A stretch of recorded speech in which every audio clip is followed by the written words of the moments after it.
Hey everyone, welcome back. I've got another wild ride for you today, and as always, we're building in Minecraft while I tell you about someone who got spit on in public and somehow became the villain of the story. It's one of those moments that makes you question whether we're living in reality or in some twisted social experiment. Before we jump in, I just want to say thank you. Every like, comment, and message really means a lot. I see them all, and they seriously keep me motivated. Thank you. So, our story starts on what should have been a normal morning. Just a regular person waiting for coffee, minding their own business, when some stranger decides today's the day to completely lose it over the wait time. What happens next turns a simple confrontation into a full blown reputation nightmare. And it all starts with one disgusting action that somehow gets completely overlooked. I was waiting for my coffee on what should have been a completely unremarkable Tuesday morning. The kind of morning where the biggest decision you make is whether to add an extra shot of espresso. I was standing near the pickup counter, scrolling through my phone, minding my own business, when I started hearing this guy, a few spots behind me in line, getting progressively louder. At first, it was just muttering, the kind of thing you tune out in any public space. But then it became impossible to ignore. He was going off about the wait time. Not even a long wait, maybe 5 minutes at most. The barista, this sweet college kid who looked like she wanted to dissolve into the floor, kept apologizing and explaining they were short-staffed. She was doing her best. Anyone with basic human decency could see that. But this guy just kept escalating, his voice getting sharper, more aggressive. I glanced back once just to see what kind of person makes a barista's day miserable over a latte, and that's apparently when I made my fatal mistake. He locked eyes with me and suddenly I became part of his problem. He made this comment, loud enough for half the shop to hear, about how people like me were holding up the line. People like me. I hadn't even ordered yet. I was literally just standing there waiting for my name to be called from an order I'd placed on the app. The absolute absurdity of being blamed for a wait time when I wasn't even in line would be funny if what happened next wasn't so disgusting. I should have ignored him. I know that now. But in the moment, I just turned around and said something like, "Hey man, relax. I'm not even in your way." It wasn't aggressive. It wasn't rude. It was barely even confrontational. Just a basic request for him to calm down and realize he was yelling at the wrong person. Apparently, that was too much. His face went red. Not the kind of red where someone's embarrassed. The kind where you can see actual rage bubbling up. And then, I kid you not, he spit. Directly at my shoes. Not accidentally. Not a stray bit of spittle from talking too intensely. A deliberate, aimed projectile of saliva that landed on my sneakers. For a second, I just stood there in shock. My brain couldn't process what had just happened. Did a grown man just spit on me in a coffee shop because I told him to relax? The entire room seemed to freeze. You could feel the tension, that collective inhale of everyone witnessing something cross a line. I looked down at my shoes, then back up at him, and something in me just snapped. I called him out, loud. I made sure everyone in that coffee shop heard exactly what he'd done. I wasn't screaming, but I wasn't being quiet either. I pointed at my shoes and said, "This guy just spit on me. Somebody needs to call the cops, and I want the manager to check the cameras right now." I was shaking, partly from adrenaline, partly from sheer disbelief. This was assault. This was objectively, legally, morally wrong. I expected support. I expected outrage on my behalf. That's when everything unraveled. Instead of backing me up, people started telling me to calm down. A woman near the door said I was making a scene. Another guy said maybe I should just let it go, that it wasn't worth the drama. Let it go, like I'd dropped a napkin, not been literally spit on by a stranger. The man who assaulted me just stood there with this smug little smirk, like he knew exactly how this was going to play out. And he was right. The manager came over, and I felt this brief flash of relief. Finally, someone in authority who could review the footage and confirm I wasn't losing my mind. I explained what happened, keeping my voice as level as I could. I pointed at the cameras. I said I wanted to file a report. The manager nodded, looked uncomfortable, glanced at the growing crowd of annoyed customers, and then said the words I'll never forget. He asked me to leave, not the guy who spit on me, to de-escalate the situation.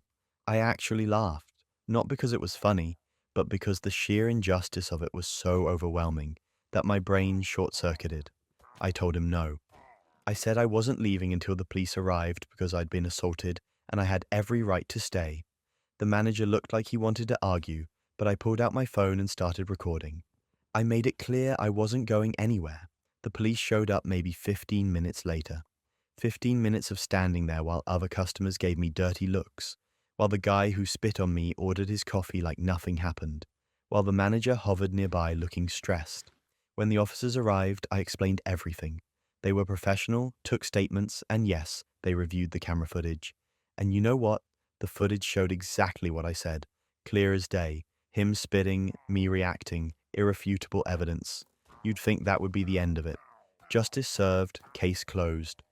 But that wasn't even the worst part. While I was dealing with the police, someone had filmed the aftermath on their phone.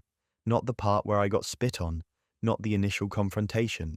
Just me, visibly upset, pointing and raising my voice. They posted it online with some caption about a Karen freaking out in a coffee shop over nothing. No context, no explanation. Just me looking unhinged. It went viral in the worst possible way. By the time I got home, I had messages from people I hadn't talked to in years asking if I was okay, if I'd really lost it in public. The video had been shared in local community groups. People were commenting about how I overreacted, how I should have just walked away, how I was clearly the problem. Someone even said I looked like I was on something. Me. The person who got assaulted and dared to demand accountability. I tried to explain. I commented on the posts with the full story. I mentioned the police report, the camera footage, the fact that I'd been literally spit on. Some people believed me, most didn't. Or worse, they believed me but still thought I should have handled it differently. Apparently there's a correct way to respond to being assaulted, and standing up for yourself, isn't it? The guy who spit on me? Nothing happened to him. The police said they could charge him, but it would be a minor misdemeanor, probably just a fine. I could pursue it if I wanted, but they made it clear it would be a headache for what amounted to very little consequence. And socially, he was anonymous. No one filmed him. No one knew his name. He walked away from that coffee shop completely unscathed while I became the local crazy person. I deleted my social media for a while. I stopped going to that coffee shop. I started ordering delivery because the idea of being in public, of someone recognizing me as that person from the video, made my stomach turn. I'd stood my ground. I'd done everything right. I had evidence, police confirmation, witnesses who saw what actually happened. And still, I became the villain. The thing that really gets me is how fast it happened. How easily the narrative flipped. One person with a phone, one out of context clip, and suddenly the truth didn't matter. I was the aggressor. I was the problem. The actual assault became a footnote, if it was mentioned at all. And that taught me something deeply uncomfortable about the world we live in. Sometimes doing the right thing, standing up for yourself, demanding basic respect, that makes you the bad guy. Not because you're wrong, but because it's easier to blame the person who won't shut up than to hold the actual aggressor accountable. I still think about that morning sometimes. I wonder if I should have just walked away, let him spit on me and gone on with my day. Would that have been easier? Probably. Would it have been right? Absolutely not. But standing my ground cost me in ways I never expected, and I'm still not sure how I feel about that. Standing up for yourself can make you the bad guy, but what happens when someone orchestrates an entire campaign to make you look unstable? I need to tell you about Jenna. On the surface, she was the kind of coworker everyone loved. Friendly, helpful, always checking in on people. But looking back now, I can see exactly what she was doing. She was building a case against me, one tiny interaction at a time, and I didn't even realize it was happening until I was already buried. It started so small I almost didn't notice. We'd be talking about something completely normal, like weekend plans or a project deadline, and she'd tilt her head with this concerned look and ask if I was okay. The first few times, I thought she was just being nice. I'd laugh it off and say, yeah, I'm fine. Why wouldn't I be? But she'd do it in front of other people. In meetings, at lunch, always with an audience. Then she started repeating things I said, but with just enough of a twist to make me sound unhinged. I'd mention being frustrated with a software glitch. And later I'd overhear her telling someone I'd been complaining about how nothing ever works and everything's broken. I'd make a joke about needing coffee to function, and suddenly people were asking if I was getting enough sleep. if I was taking care of myself. It was like playing a game of telephone where the message got darker every time it passed through her mouth. At first, I thought I was being paranoid. Maybe I was stressed and didn't realize it. Maybe people were genuinely concerned and I was reading too much into it. But then more people started asking. My teammates, people from other departments I barely talked to. Everyone wanted to know if I was okay, if I needed anything, if maybe I should take some time off. And every single one of those conversations could be traced back to something Jenna had said or implied. The thing about this kind of manipulation is that it's designed to make you question yourself. When everyone around you starts treating you like you're fragile or unstable, you start to wonder if maybe they're seeing something you can't. I found myself second-guessing every email I sent, every comment I made in meetings. Was I being too intense? Too emotional? Was there something wrong with me that everyone else could see? Then my manager pulled me aside. He sat me down in his office with this serious expression and asked if everything was all right at home, if I was feeling overwhelmed, if there was anything going on I needed to talk about. He called it a wellness check. I was so confused I didn't even know how to respond. I told him I was fine, that I didn't understand where this was coming from, and he got this uncomfortable look on his face like he was worried about saying the wrong thing. He mentioned that several people had expressed concern, that maybe I seemed more on edge lately, more reactive. He suggested I take a few days off to recharge. That's when it clicked. I sat there in his office and the whole thing just crystallized in my mind, like ice forming over water. Jenna wanted my position. We were both senior analysts, but I'd been there longer and I was next in line for a promotion to team lead. She'd been positioning herself as the stable, reliable one, while systematically making me look like I was falling apart. And it was working. I left that meeting and went straight to my desk and started going through everything. Emails, Slack messages, meeting notes. I created a folder and started documenting every single interaction I'd had with Jenna over the past few months, and the patterns were right there once I knew what to look for. She'd send me a normal email, then forward it to someone else with commentary about how I seemed stressed or difficult. She'd volunteer to take over parts of my projects, telling people she was worried I had too much on my plate. She'd ask me questions in meetings and then interrupt my answers to clarify in a way that made me sound confused or aggressive. This is where it gets absurd. I started keeping a notebook. Every time she asked if I was okay, I wrote down the date, time, location, and who else was present. Every time she repeated something I said with her own spin, I documented the original conversation and her version. I saved every email, every Slack message, every piece of evidence that showed exactly what she was doing, and then she made her big move. We were in a meeting with our manager and two other team members discussing a project timeline. I had some concerns about the deadline being unrealistic, given our current workload, and I laid out my reasoning calmly and professionally. Jenna jumped in to agree with me, but then added this comment about how she understood I was feeling overwhelmed, and maybe we should redistribute some of my tasks to help me manage my stress levels. I felt my face get hot, but I kept my voice level and said I wasn't overwhelmed. I was being realistic about capacity, and there was a difference. The meeting ended and I went back to my desk, and I knew something was coming. I could feel it. 2 hours later, my manager called me into his office again. This time he looked genuinely worried. He said Jenna had come to him after the meeting to express concern about an outburst I'd had. An outburst. I'd spoken calmly and directly about project capacity, and somehow that had been translated into an outburst. He asked me if I was feeling all right, if maybe the stress was getting to me, if I'd considered talking to someone. If you've made it this far into the chaos, you're as addicted to Reddit drama as I am. Make sure to subscribe and tell me where you're watching from. I need to know I'm not spiraling alone here. Now, where was I? Oh, right, the meeting with HR where I finally had her cornered. I didn't defend myself to my manager. I just asked if we could schedule a meeting with HR to discuss some workplace concerns I've been having. He looked surprised but agreed. I spent the next 3 days preparing. I organized every piece of documentation I had into a timeline. I pulled up the meeting recording from the project discussion where I'd allegedly had an outburst and bookmarked the exact timestamp of my comments. I identified 3 co-workers who'd witnessed Jenna's pattern of behavior and asked if they'd be willing to speak honestly in a meeting. 2 of them said yes immediately. They'd noticed what was happening and felt uncomfortable about it but didn't know how to bring it up. The HR meeting was scheduled for a Thursday morning.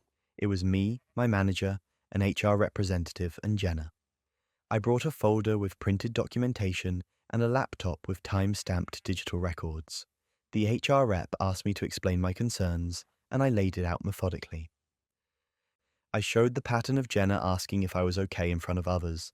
I showed emails where she'd misrepresented my words to third parties.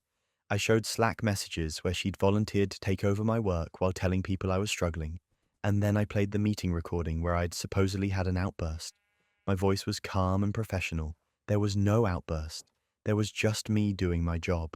Jenna's face went through about 5 different expressions in the span of 10 seconds.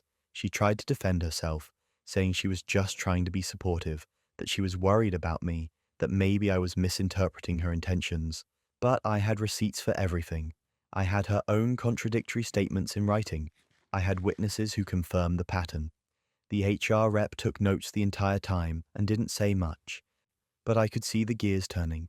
The meeting ended and I was told they'd follow up after reviewing everything.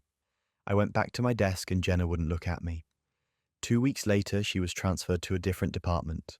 No explanation given publicly, but everyone knew something had happened. My manager apologized privately and said he should have looked into things more carefully before assuming I was the problem. But the apology didn't undo the months of people seeing me as unstable or difficult.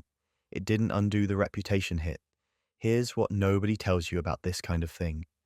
Even when you prove you were right, even when the person who manipulated everyone gets consequences, the damage doesn't just disappear. People remembered the version of me that Jenna had created. Some of them still treated me like I was fragile or unpredictable. Some of them felt guilty and overcompensated by being overly careful around me, which was almost worse. It took years to rebuild my reputation. Years of being consistently professional, consistently calm, consistently competent, just to get back to where I'd been before Jenna decided she wanted my job. I got the promotion eventually, team lead, just like I was supposed to. But it came with this asterisk in my mind, this knowledge that someone had almost destroyed my career by weaponizing concern, and nobody had questioned it until I'd collected enough evidence to prove what was happening. The whole experience taught me that manipulation doesn't have to be loud or obvious to be effective. Sometimes the quietest poison is the most dangerous. And Jenna, last I heard, she tried the same thing in her new department, but this time people were watching for it. Funny how that works. Manipulation in the workplace is psychological warfare, but sometimes the person destroying you is lying right next to you at night. I found them completely by accident. I wasn't snooping, wasn't looking for dirt, wasn't doing that toxic thing where you go through your partner's phone because you don't trust them. I was literally just trying to find a PDF he downloaded for me, some article about hiking trails we talked about checking out that weekend. His laptop was open on the kitchen table, he was in the shower, and I figured I'd just grab it real quick. I opened his documents folder and that's when I saw it. A subfolder labeled with my name and a date range. My stomach dropped before I even clicked on it. You know that feeling where your body knows something's wrong before your brain catches up? That's what hit me. I opened the folder and there they were. Dozens of audio files, each one labeled with a date, some going back almost 6 months. I recognized a few of the dates immediately. Arguments we'd had, conversations I thought were private. My hands were shaking as I clicked on one of the files. It was my voice, upset, frustrated, from a fight we'd had about his ex still texting him at weird hours. I remembered that argument. I remembered feeling unheard, like my concerns didn't matter. But hearing it played back to me, stripped of context, stripped of his side of things, it sounded different. It sounded harsh. And that's when the horror really set in, because I realized that was the point. I started opening more files. Arguments, yes, but also things that weren't arguments at all. A conversation where I was venting to him about my boss. A phone call with my sister where I was on speakerphone and she was giving me advice about our relationship, advice I thought was private between us. Even a recording from a night when I'd had a few drinks and was being silly and dramatic about something completely inconsequential. He'd been recording everything, not just the bad moments, everything. When he came out of the shower, I had the laptop turned toward him with the folder open. I didn't yell. I didn't even raise my voice at first. I just asked him what this was. And here's the thing that still gets me. He didn't even try to deny it. No panic, no scrambling for an excuse. He just looked at the screen, looked at me, and said he needed evidence in case I ever tried something. Evidence, in case I tried something. I asked him what that meant. What exactly did he think I was going to try? We weren't married, we didn't have kids, we didn't even have joint finances or shared property beyond some furniture we'd bought together. There was nothing to protect himself from, nothing legal, nothing financial, nothing that would require documentation. And that's when he said it. He said I had anger issues, and he was documenting everything for his safety. I actually laughed, not because it was funny, but because the accusation was so absurd I couldn't process it any other way. Anger issues. Me. The person who'd spent our entire relationship walking on eggshells, trying to communicate calmly, going to therapy to work on conflict resolution. Meanwhile, he was secretly recording me without my knowledge or consent, building some kind of case file like I was a criminal defendant.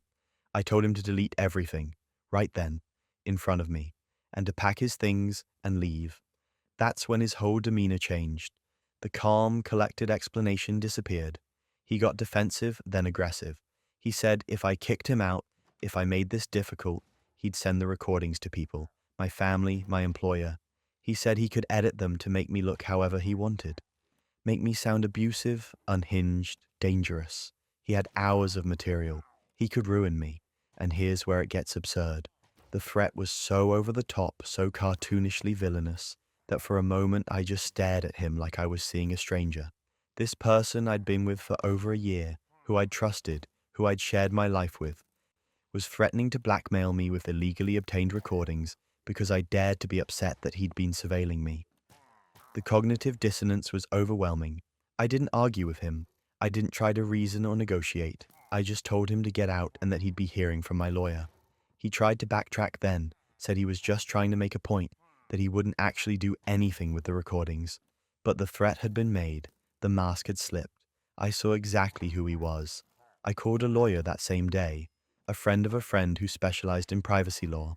I explained the situation, sent screenshots of the file names, gave a timeline of when the recordings were made, and that's when I learned something that made this entire nightmare slightly more bearable. In our state, recording someone without their consent is illegal, not just for law enforcement, for everyone. It's a two-party consent state, meaning both people in a conversation have to agree to be recorded. Every single file he'd made was a violation of state law. My lawyer sent him a letter, very formal, very clear. Delete everything, provide written confirmation, sign a non-disclosure agreement, or face legal consequences that included potential criminal charges. The letter outlined exactly what he'd done wrong, cited the specific statutes, and made it very clear that his little insurance policy was actually evidence of him committing a crime. He folded immediately, didn't even try to fight it. Within 48 hours, I had written confirmation that all files had been deleted, a signed NDA stating he wouldn't discuss our relationship or share any information about me, and an agreement that if he violated any of this, he'd be subject to damages. My lawyer was thorough. We made sure there were teeth in the agreement, but that wasn't even the worst part. The worst part was the aftermath, the realization of what our entire relationship had been. I started replaying moments in my head, conversations we'd had, arguments where he'd seemed weirdly calm or detached. Had he been thinking about the recording the whole time? Was he performing for the microphone? Every time I'd been vulnerable, every time I'd cried or been frustrated or just been human, had he been cataloging it, building his case? I wondered what his endgame was. Was he planning to use the recordings eventually, or was just having them enough? Some kind of power thing, knowing he had dirt on me even if he never used it? Or was he genuinely that paranoid, that convinced I was going to do something that required this level of documentation? Either way, it was sick. It was a violation that went beyond the legal issues. My sister asked me once if I thought he'd done this with other partners. I'd never considered it before, but once she said it, I couldn't stop thinking about it. Was this a pattern? Did he have folders on other women, other relationships? Or was I special somehow, uniquely untrustworthy in his eyes? I'll never know. The NDA went both ways. I can't reach out to his exes. I can't warn anyone. I just have to live with the knowledge that someone like that is out there, probably doing this to someone else. I'm careful now in ways I never was before. I don't have arguments on speakerphone. I'm hyper aware of devices around me during private conversations.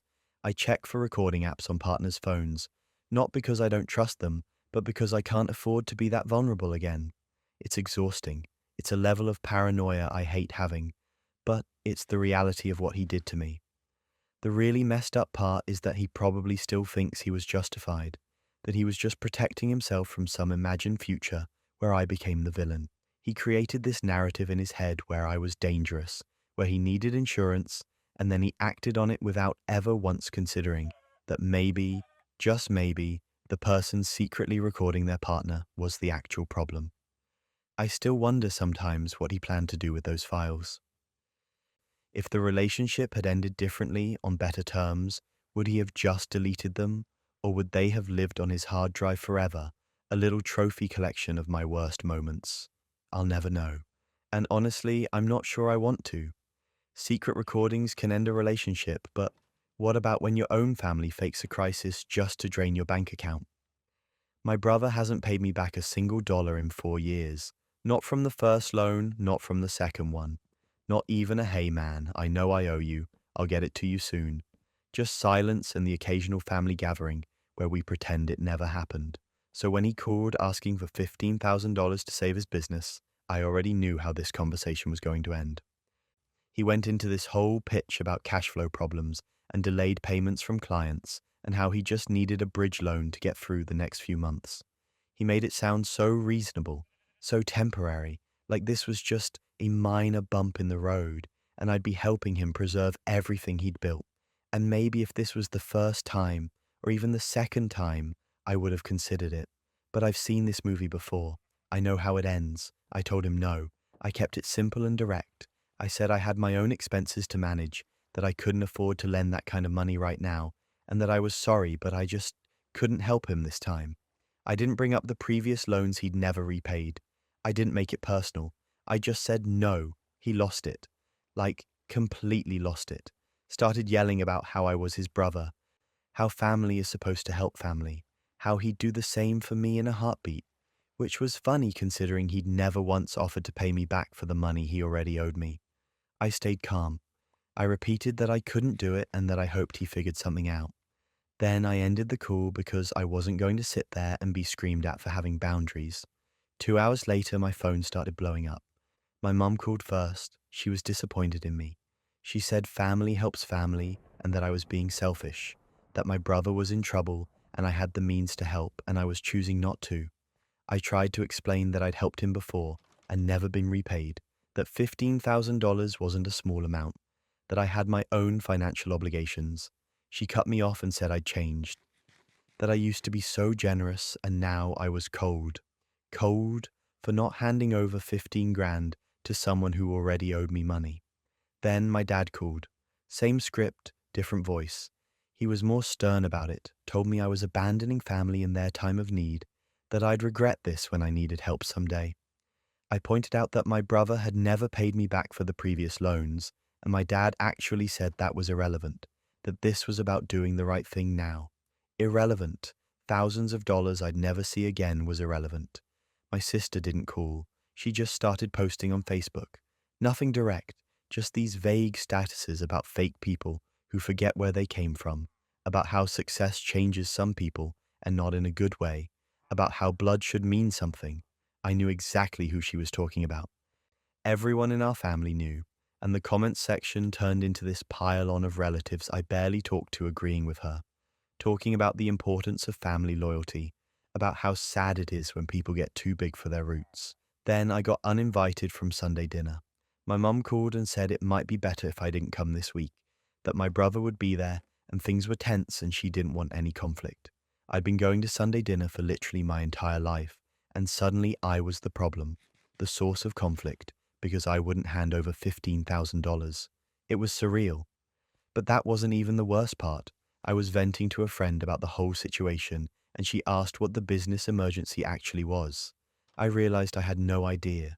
My brother had been vague about specifics, just kept saying he needed to cover expenses and keep things running. So I did something petty. I looked at his girlfriend's Instagram. She'd been tagging him in posts all week, and her most recent story was a screenshot of a travel booking confirmation. 2 weeks in Cancun, premium resort. The date started in 10 days. I felt my stomach drop. His failing business, his desperate need for $15,000 to save everything he'd worked for. It was all a lie. He wanted vacation money. He wanted me to fund a luxury trip with his girlfriend, while he already owed me thousands, and my entire family was calling me selfish for refusing. I screenshotted everything: the Instagram story, her excited post about their upcoming trip, the resort confirmation she'd stupidly made public. I opened our family group chat, the one where my sister had been subtly dragging me for days while other relatives piled on, and I posted every single screenshot. I didn't add commentary. I didn't need to. The images spoke for themselves. The chat went silent. For a solid 20 minutes, nobody said anything. Then my brother started typing. He tried to say it was a business trip, that he needed to meet with potential investors in Mexico, that the resort was just where the meetings were happening. Nobody was buying it. My cousin pointed out that his girlfriend had literally captioned one photo girl's trip energy with the wrong person, which made zero sense for a business meeting. My aunt asked why he needed $15,000 for a business trip when the resort booking showed it was already paid for. And here's where it gets absurd. Instead of apologizing to me, instead of anyone acknowledging that they'd harassed me for days over refusing to fund a vacation, the family just moved on. My mum said this wasn't the place to air dirty laundry.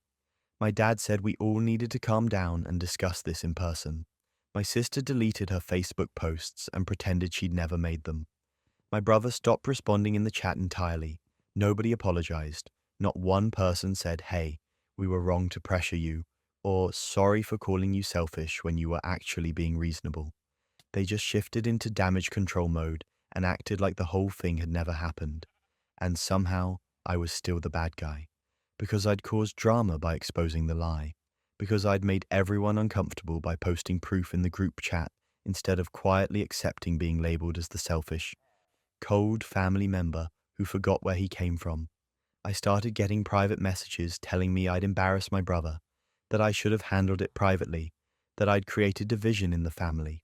The same people who'd been publicly agreeing with my sister's posts about fake people were now telling me I'd gone too far by defending myself with evidence.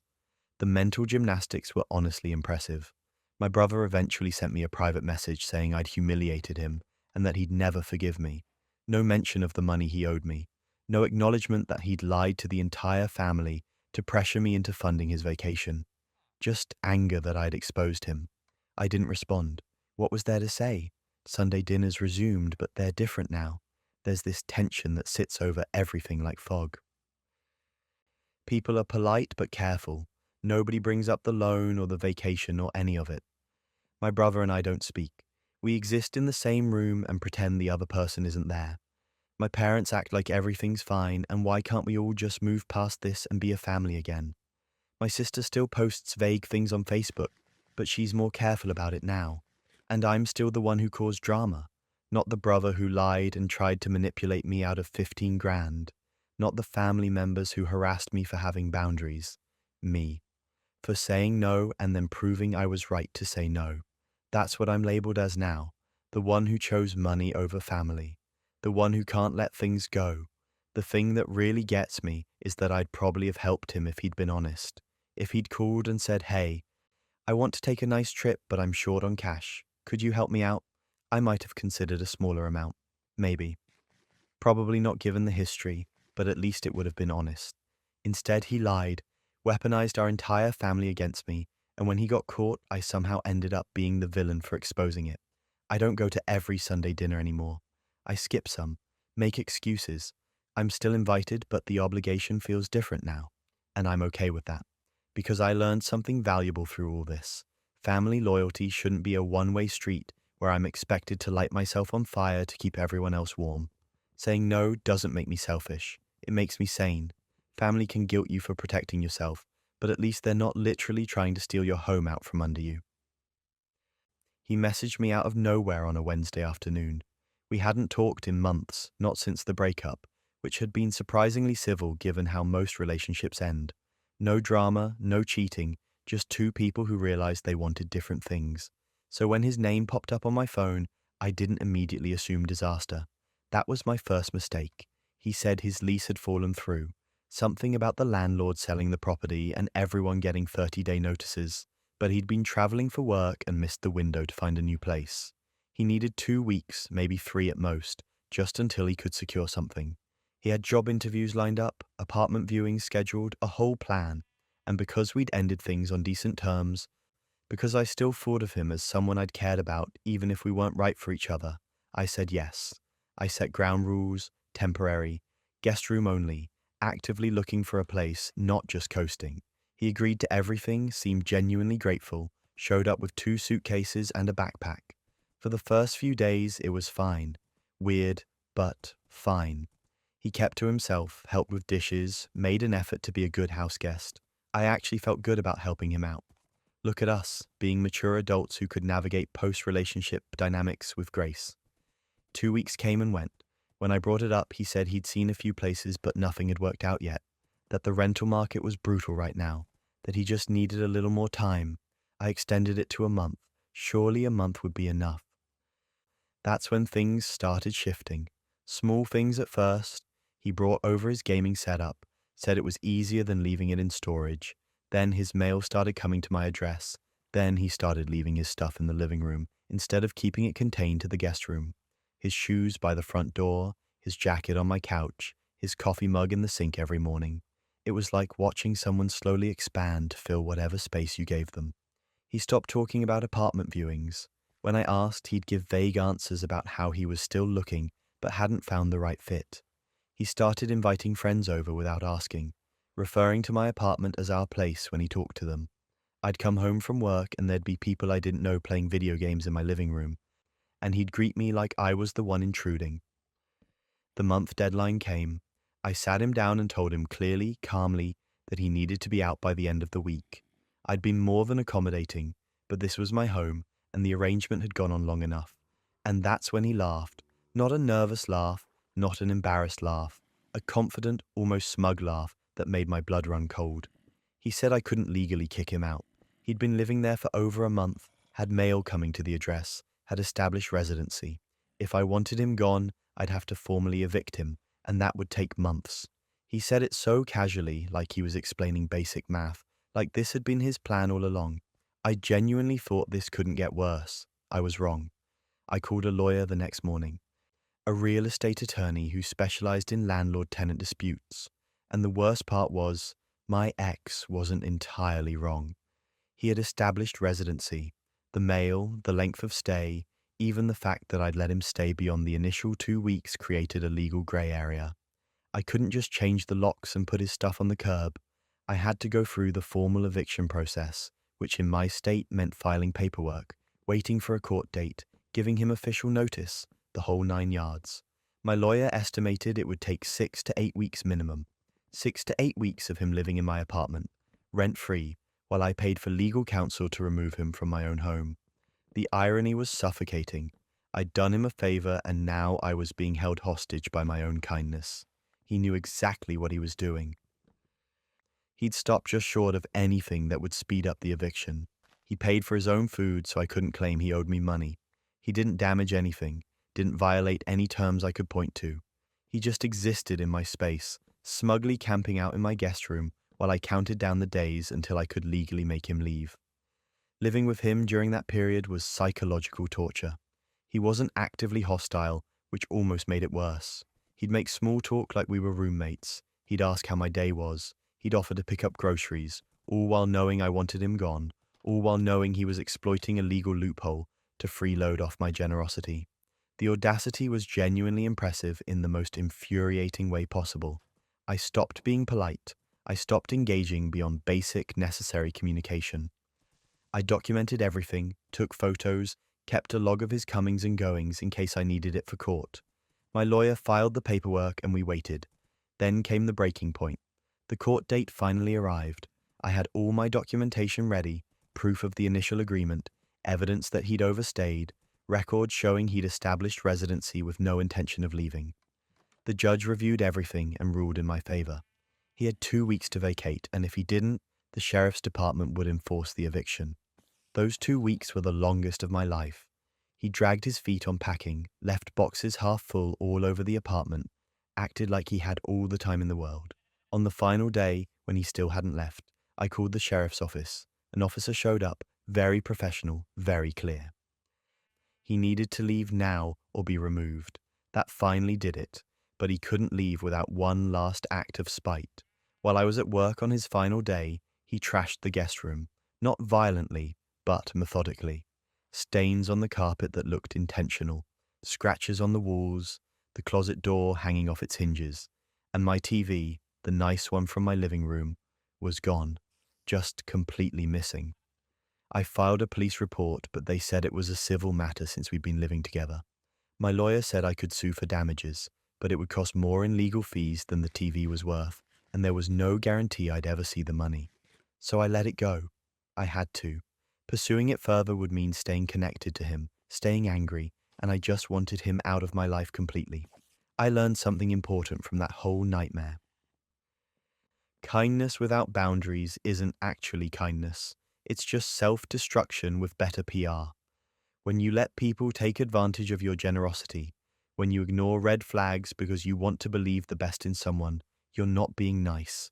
You're being a doormat, and some people will wipe their feet on you without a second thought. I helped him because I thought we were adults who could handle a temporary situation maturely. He saw an opportunity to coast rent-free and took it. The person I thought I knew, the person I'd cared about enough to help, didn't exist. Or maybe he did, and this is just what desperation looks like. Either way, I'll never make that mistake again. Letting someone back in can destroy you, but what if someone never intended to stay in the first place? We'd been together for 5 years when he proposed. 5 years of building a life together, of talking about the future in vague, someday terms that never quite solidified into actual plans. I'd stopped bringing up marriage after year 3 because every time I did, he'd get this uncomfortable look and change the subject. So when he got down on one knee at his company holiday party, in front of his entire office, I was completely blindsided. The room went silent. Everyone was watching. His boss was grinning like he'd just witnessed something heartwarming. Co-workers had their phones out, recording. And there he was, holding a ring, asking me to marry him in front of at least 60 people. My brain short-circuited. I wasn't prepared for this. We hadn't talked about it in years. But what was I supposed to do? Say no in front of his entire professional network? Humiliate him? Ruin his work relationships? So I said yes. The room erupted in applause and congratulations, and I smiled and hugged him and tried to process what had just happened. The ride home was quiet, not the comfortable silence we usually shared, but something heavier. I kept waiting for him to say something, to explain the sudden change of heart, to be excited about what we'd just committed to. Instead, he just drove, eyes on the road, jaw tight. When we got home, he mumbled something about being tired and went straight to bed. I sat on the couch with the ring on my finger, feeling like I'd just been proposed to by a stranger. The next few weeks were bizarre. Friends and family were calling to congratulate us, asking about wedding plans, wanting to know dates and details, and he just shut down completely. Every time I tried to talk about it, he'd say we had plenty of time, that we didn't need to rush into planning. When my mom asked if we'd set a date, he said we were thinking of a long engagement. When my best friend asked about venues, he said we hadn't really discussed logistics yet. I started to feel insane. We were engaged, but we weren't acting engaged. He wouldn't look at wedding websites with me. He got irritated when I brought up potential dates. He refused to tell his extended family because he said he wanted to wait until we had more details figured out. But we couldn't figure out details because he wouldn't talk about any of it. 2 months after the proposal, I finally cornered him. I told him we needed to have an actual conversation about what was happening because his behavior was making me feel like the engagement was some kind of joke. And that's when he cracked. He admitted he proposed because his boss had made a comment earlier that week. Something about how he'd been with me for 5 years and still hadn't committed, implying that maybe he wasn't serious about me or wasn't mature enough for a real relationship. It was affecting how his boss saw him, making him look unreliable or non-committal in a professional context. So when the holiday party happened and his boss made another joke about when he was going to make an honest woman out of me, he panicked. He proposed to save face, to prove he was capable of commitment, to look like a stable, responsible adult in front of the people who controlled his career trajectory. He never actually wanted to get married. The words just hung there between us. He said he thought we'd have a long engagement, maybe a couple years, and that eventually I'd just get tired of planning and we'd quietly let it fade away, or that I'd be fine with being perpetually engaged, that the ring would be enough. He genuinely believed I'd either forget about actually getting married or just accept that we'd never make it official. I felt like someone had punched me in the chest. 5 years, 5 years of my life with someone who proposed to me as a career move, who put a ring on my finger to impress his boss, who thought I'd be satisfied with a fake commitment because he was too much of a coward to either actually marry me or be honest about not wanting to. I took off the ring right then, handed it back to him, told him we were done. He tried to backtrack, said maybe he'd change his mind, that we could work through this, but there was nothing to work through. He'd lied to me in the most public, humiliating way possible, and then expected me to just go along with it indefinitely. I packed a bag that night and stayed with my best friend. Then came the breaking point. His family started calling, not to check on me, not to apologize for his behavior, but to tell me I was being unreasonable. His mother said I was overreacting, that lots of couples have long engagements, that I should be patient with him. His sister told me I'd pressured him into proposing in the first place by being with him for 5 years and expecting a commitment. Apparently, in their version of events, I was the villain. I was the one who'd forced his hand, and now I was punishing him for finally giving me what I wanted. The mental gymnastics were incredible. He'd proposed to me without discussing it, in front of his entire office, for reasons that had nothing to do with actually wanting to marry me.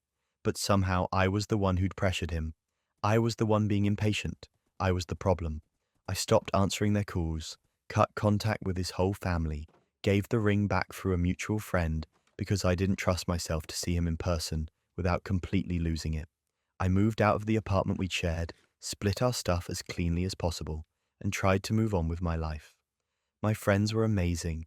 They rallied around me, validated my anger, reminded me that I deserved someone who actually wanted to marry me, not someone who used marriage as a professional prop. But there was this underlying current of pity that I hated. Poor her, wasted 5 years on someone who didn't really want her. Poor her, got proposed to as a publicity stunt. It was humiliating in a way that went beyond the relationship ending. For months I dissected everything. Had there been signs I missed? Were there moments where he tried to tell me he didn't see a future and I just ignored them? Or had he genuinely led me on for 5 years, letting me believe we were building towards something permanent when he never intended to follow through? I still don't have answers to those questions. 6 months after I ended it, he sent me a text, 6 paragraphs long, full of apologies and explanations and justifications. He said he'd been in therapy, that he realized he'd handled everything wrong, that he understood why I left. He said he loved me and he was sorry, and if I ever wanted to talk, he was there. The whole thing read like a homework assignment his therapist had given him, like he'd been told to write an apology and checked all the boxes without actually feeling any of it. I read it 3 times, considered responding, thought about all the things I wanted to say to him, all the questions I still had, all the closure I thought a conversation might bring, and then I deleted it. I didn't respond. I didn't give him the satisfaction of knowing whether his words affected me or not. I just moved on. Looking back, I think the proposal itself was less painful than what it revealed, that he saw our relationship as something performative, that my feelings were secondary to his image, that he was willing to lie to me, to himself, to everyone around us, rather than just be honest about what he actually wanted. The ring was never about me. It was about him, and once I saw that clearly, there was no going back. I'm in a better place now. I date people who are honest about their intentions. I don't wait years for clarity that never comes. I don't make excuses for people who treat commitment like a business transaction. And I definitely don't say yes to proposals that happen in front of an audience, because I learned the hard way that public gestures can be the most private betrayals. Fake proposals shatter trust, but being framed as a bully at work can destroy your entire career. Sam was hired to handle data entry. That was the job description. Input customer information, update spreadsheets, maintain databases. Pretty straightforward stuff, but from day one they treated it like an optional suggestion rather than an actual responsibility. And somehow, I became their solution to not doing the work they were literally being paid to do. It started innocently enough. They'd swing by my desk with questions. How do I format this? Where does this information go? Can you show me how to use this function? I figured it was normal onboarding stuff, that they just needed some guidance getting up to speed. So I helped. I showed them the processes, walked them through the systems, answered their questions. Mentorship, right? That's what good coworkers do. But the questions never stopped. Weeks went by and Sam was still asking me to help with basic tasks they should have mastered by then. And the requests started shifting from, can you show me can you just do this real quick? They'd send me files and ask if I could input the data because they were swamped. They'd claim they were confused about a process we'd gone over multiple times, and could I just handle it this once? Every single day, there was something. I started noticing that while I was doing their work, Sam was on their phone, scrolling social media, online shopping, watching videos with earbuds in. They weren't swamped, they weren't confused, they were just lazy, and they'd figured out that if they asked nicely enough, I'd do their job for them while they got paid to mess around. So I stopped. I started saying no. Politely at first, I'd tell them I had my own deadlines to meet, that they needed to handle their own tasks, that I'd already shown them how to do this, and they needed to practice. Sam would act disappointed but understanding, and I thought that was the end of it. That's when everything unraveled. Sam's attitude toward me changed overnight. The friendly requests turned cold. They stopped making eye contact in meetings. They'd make passive-aggressive comments about people who aren't team players or people who think they're too good to help others. I ignored it. I had my own work to focus on, and I wasn't about to let someone guilt-trip me into doing their job. Then I got called into an HR meeting. No warning, no heads up, just my manager asking me to join them in a conference room where an HR representative was waiting with a very serious expression. They told me Sam had filed a formal complaint claiming I was creating a hostile work environment and targeting them. I was completely blindsided. Sam had documented everything. Every time I'd refused to help them, they'd written it down. Every polite decline, every time I'd said I was too busy, every instance of me setting a boundary was now being presented as evidence of bullying. They'd framed my refusal to do their work as me being deliberately obstructive, as me sabotaging their ability to do their job, as me creating an environment where they felt unsafe and unsupported. The HR rep asked for my side of the story. I was so shocked I barely knew where to start. I explained that Sam had been asking me to do their work, not just help with questions, but literally complete their tasks for them. I said I'd been happy to mentor initially, but that it had crossed a line into them expecting me to do their job while they did nothing. The HR rep took notes and said they'd need to review everything before making a determination. I left that meeting feeling sick. The idea that refusing to be exploited could be twisted into bullying was insane, but I also knew how these things worked. HR complaints are taken seriously, and even if I was cleared, there'd be a record, a file with my name on it that said someone had accused me of creating a hostile work environment. It could affect promotions, references, my entire career trajectory. I went back to my desk and started pulling evidence. Every email Sam had sent asking me to do their work. Every Slack message where they'd requested help with basic tasks. I organized it chronologically, highlighted the pattern, showed how the requests had escalated from genuine questions to just asking me to complete their assignments outright. And then I found something even better. Slack messages Sam had sent to other coworkers. Messages where they bragged about getting me to do their data entry. Messages where they joked about how easy their job was because I handled the hard parts. Messages where they literally said they'd figured out how to get me to do most of their work and still get paid full time. The messages were right there in writing, proof that this wasn't mentorship or collaboration, it was deliberate exploitation. And here's where it gets absurd. I compiled everything into a document: emails, Slack screenshots, a timeline of requests, and my responses. I showed a clear pattern of Sam asking me to do their literal job responsibilities, not asking for help with complex problems or guidance on new processes, but just flat out requesting I complete their assigned tasks. I included the messages where they'd bragged about it. I even pulled up metrics showing that Sam's productivity was consistently low, while mine remained steady, despite apparently having time to do two people's jobs. I sent it all to HR and requested a follow-up meeting. When we met again, I walked them through everything. The HR rep's expression shifted as they reviewed the evidence. They asked why I hadn't reported this sooner. I said I didn't think refusing to do someone else's work required an HR report, that I thought saying no was sufficient, and that I had no idea my boundaries would be weaponized against me. HR cleared me. Officially, completely cleared me. They said the complaint was unfounded and that there was no evidence of a hostile work environment or targeting. But here's the kicker. Sam wasn't fired. They weren't even formally reprimanded. They were coached. That was the term HR used. Coached on workplace expectations and professional behavior. They got a talking to about doing their own work and not abusing collaboration processes. Sam avoided me completely after that. Wouldn't look at me, wouldn't speak to me, acted like I didn't exist, which was fine by me. I had no interest in interacting with someone who tried to destroy my career because I refused to be their personal assistant. They kept their head down, actually started doing their own work, and quit 3 months later. No notice, just didn't show up one day and sent an email saying they'd found another opportunity. I heard through the grapevine that they'd bad-mouthed me on their way out, told people I'd made their time at the company miserable, that I was the reason they left. Some people believed them.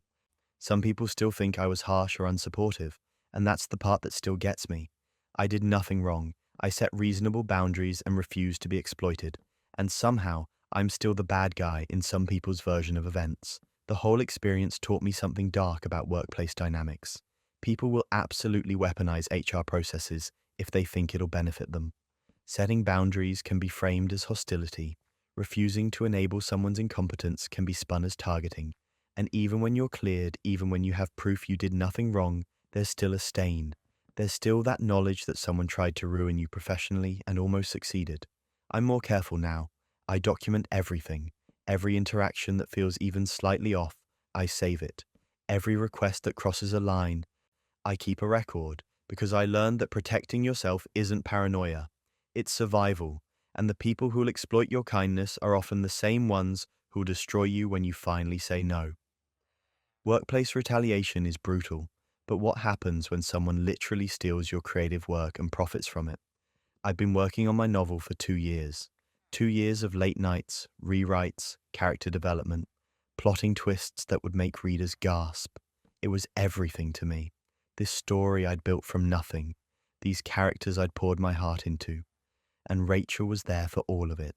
She was my best friend, my beta reader, the person I trusted most with the raw, unfinished drafts that no one else got to see.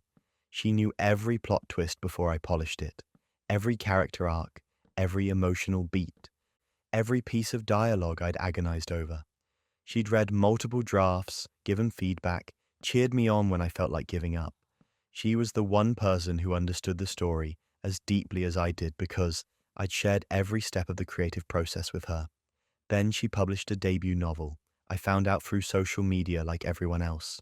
She'd been secretive about her own writing, said she wanted to surprise everyone, that she was working on something special but didn't want to jinx it by talking about it too much. I was excited for her, genuinely happy that my best friend was achieving her dream. I immediately bought a copy. When I read the summary, my stomach dropped. The setup was familiar.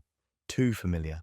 I told myself I was being paranoid, that there are only so many story structures in the world, that coincidences happen. But as I read further, the familiarity became undeniable. The core plot was mine. The major twist that I'd spent months perfecting was there, slightly repackaged, but fundamentally the same.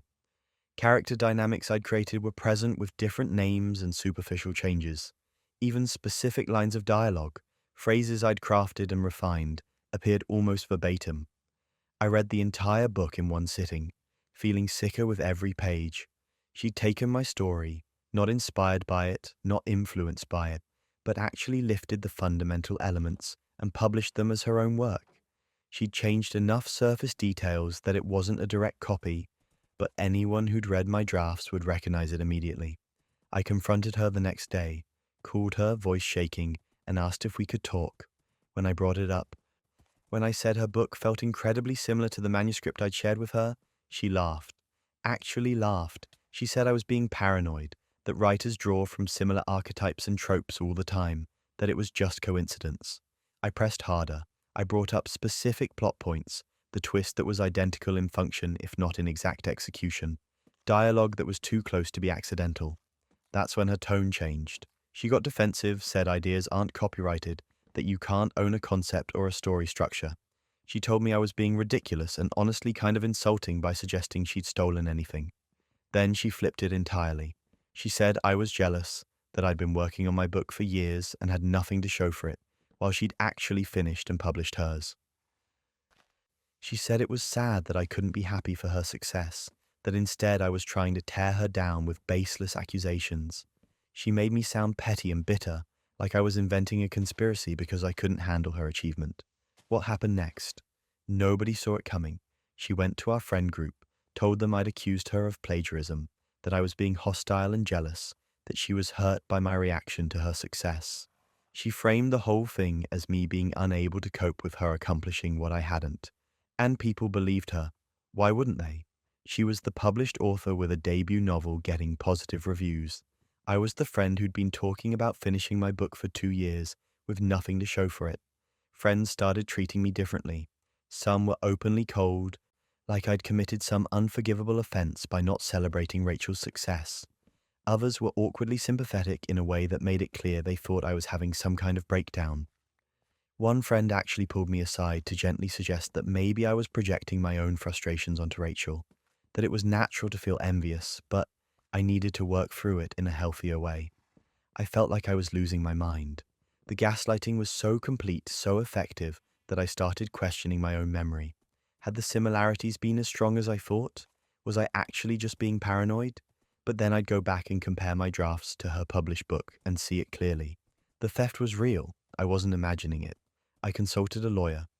Paid for a consultation I couldn't really afford because I needed to know if I had any legal recourse. The lawyer was sympathetic but realistic. Ideas aren't protected by copyright. Specific expression is, but if she'd changed enough of the surface details, rewritten the actual prose, altered character names and settings, there wasn't much I could do.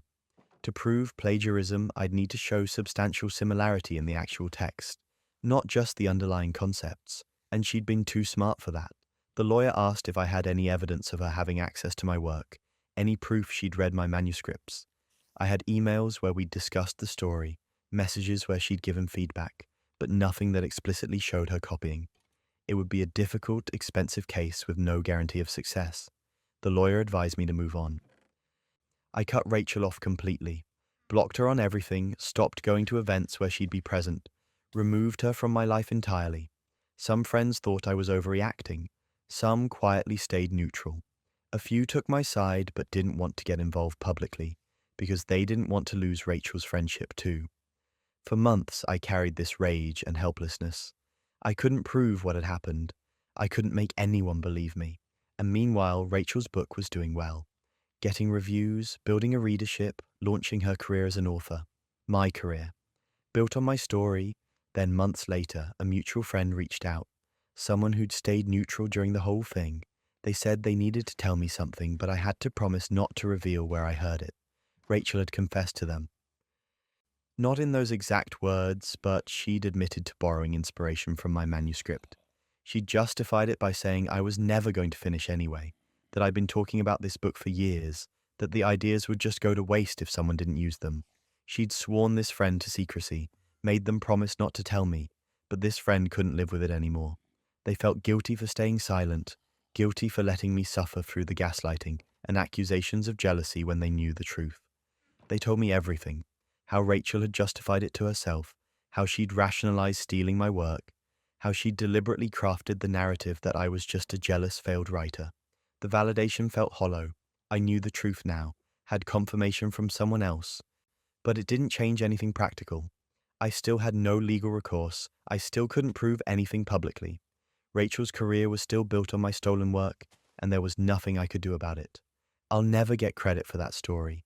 The characters I created, the plot I developed, the twists I agonized over, they exist in the world under someone else's name. Rachel gets the recognition, the royalties, the career opportunities, and I get nothing except the knowledge that I was right, that I wasn't crazy or paranoid or jealous, that my best friend really did betray me in the most fundamental way possible. I eventually started working on something new, A completely different story that I've shared with no one. I learned that trust is a risk I can't afford to take anymore, at least not with creative work. And I learned that sometimes the truth doesn't matter if you can't prove it. Sometimes people get away with things and you just have to live with that. Betrayal from a best friend cuts deep, but sometimes your own family treats you like an ATM with no off switch. My aunt called me on a Tuesday night. I could barely understand her through the sobbing. She was hysterical, saying my cousin had been in an accident, that he was in the hospital and needed emergency surgery. She said the insurance company was refusing to cover it, that they needed $8,000 immediately or the hospital wouldn't operate. $8,000 to save my cousin's life. I'd just gotten my annual bonus. The timing felt like fate, like I was supposed to help. I'd been planning to use that money to finally take a real vacation. Maybe put some in savings, but how could I think about that when my cousin was supposedly lying in a hospital bed?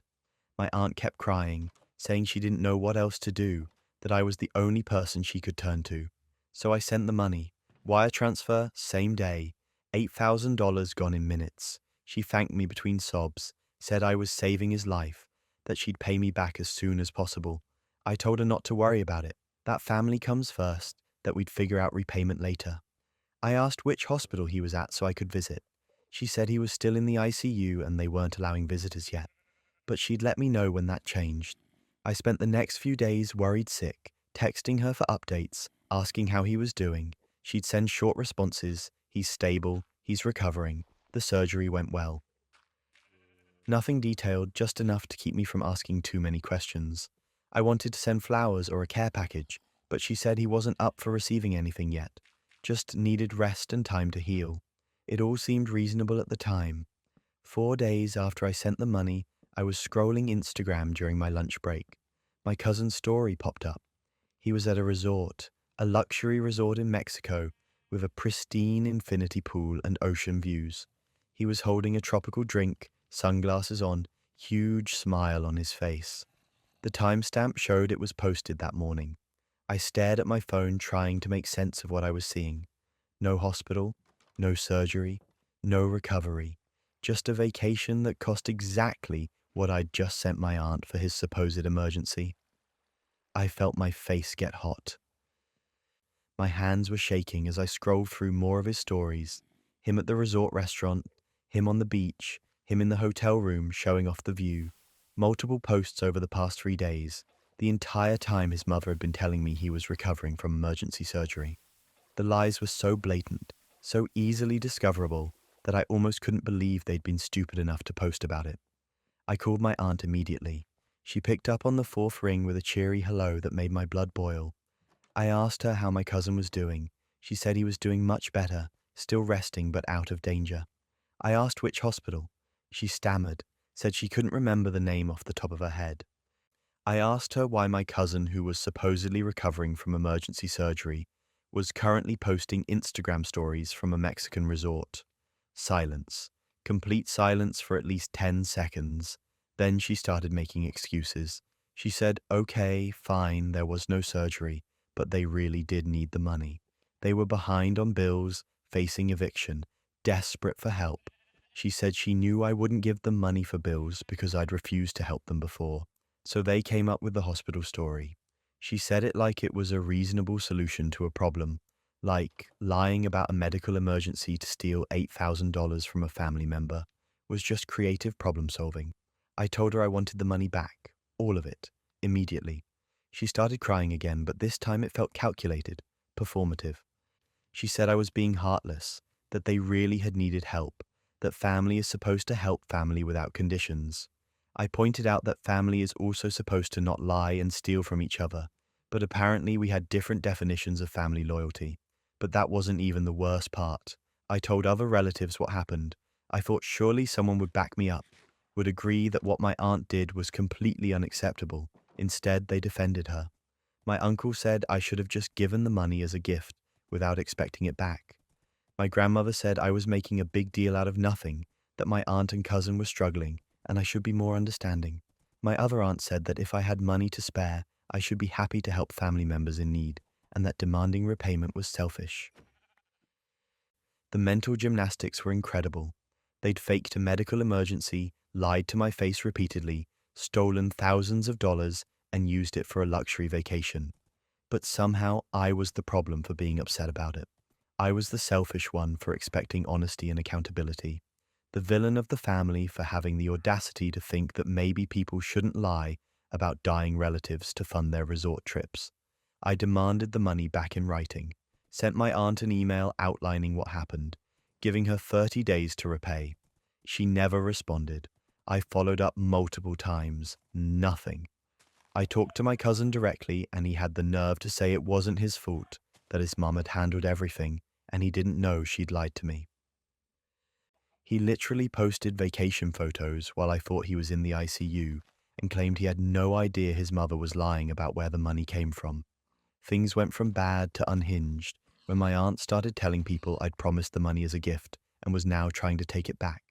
She spun this whole story about how I'd offered to help and then changed my mind and demanded repayment, making me look like someone who used money to manipulate family members, and people believed her, or at least pretended to believe her because it was easier than confronting the fact that she was a liar and a thief. I never got the money back, not a single dollar, and I became the family villain for the crime of expecting people not to defraud me. Family gatherings became uncomfortable. People would make passive-aggressive comments about forgiveness and letting things go. My aunt played the victim, acting like I'd betrayed her by not quietly accepting being robbed. I went low contact after that. I show up for major events when I have to, but I keep conversations surface level, and I definitely don't share any information about my finances. When people ask why I'm distant, I just say I'm busy. It's easier than trying to explain that I can't trust people who think lying about medical emergencies to steal money is acceptable family behavior. The worst part isn't even the money, though $8,000 is nothing to sneeze at. It's the trust. I can't look at my family the same way anymore. Every conversation feels like a potential setup. Every request for help makes me wonder what the real agenda is. Every family emergency makes me skeptical instead of concerned.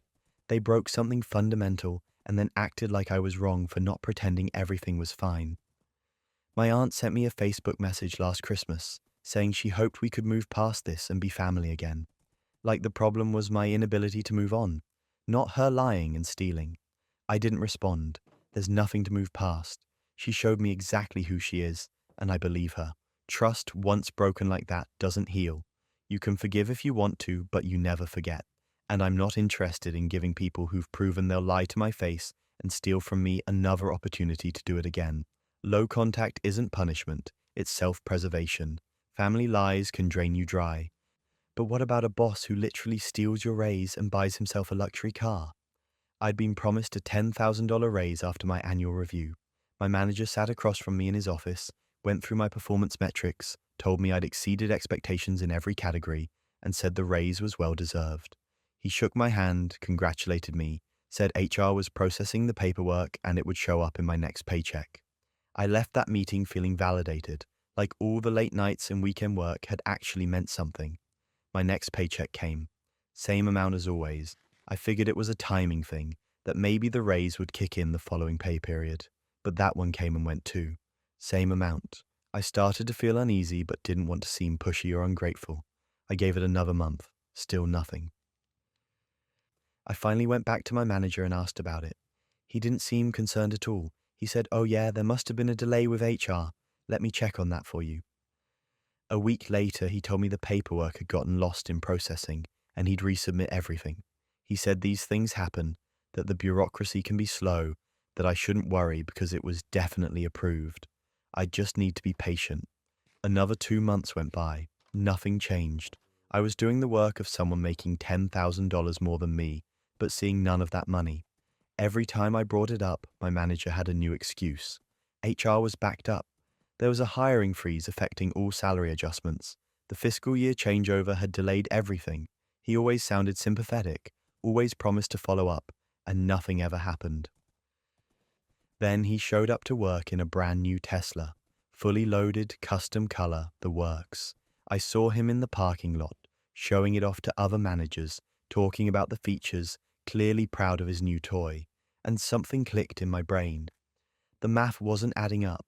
I started asking around carefully. Other people in my department who'd been promised raises. Turned out I wasn't the only one still waiting. 3 other team members had similar stories: raises approved in their reviews, months of delays, constant excuses about paperwork and processing. We compared notes and realized we were all being strung along with the same script. I filed a formal inquiry with HR. Not a complaint, not an accusation, just a request for information about the status of my approved raise. I kept it professional and factual. I provided the date of my review, the amount discussed, and a timeline of my follow-ups with my manager. I said I just wanted clarity on when I could expect the adjustment to take effect. HR got back to me within a week. They asked me to come in for a meeting. When I sat down with them, they had my file pulled up on their computer. My raise had been approved. Months ago.